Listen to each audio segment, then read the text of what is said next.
如果新冠后期有咳嗽症状的朋友，还有喉咙就像吞刀片的这个症状，今天这期视频你一定要好好看完。往橙子里加一勺食用盐，没想到作用这么厉害，省钱又实用。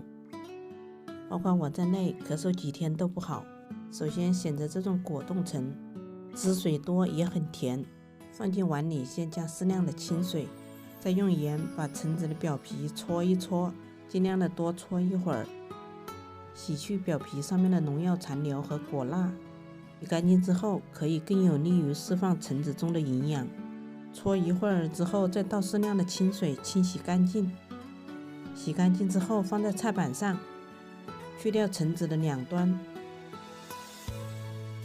接下来就是重点来了，放上少许的食用盐，千万别放多，多了果汁和肉就不好吃了。用叉子这样给它搓一搓，尽量搓深一点，让食用盐可以充分的渗透在果肉里面去。然后把切掉的橙子也盖上，放在一旁待用。接下来锅里放适量的清水，把蒸屉放上去，再把处理好的橙子放进蒸屉上，盖上盖子，大火蒸15分钟。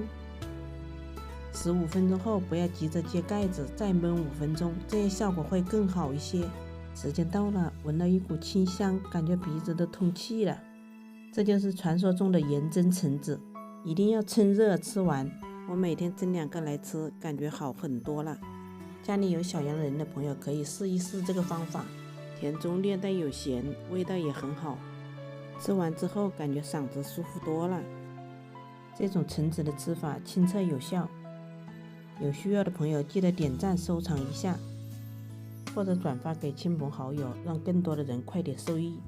希望大家平安，早日康复。感谢您的观看，我们下期再见，拜拜。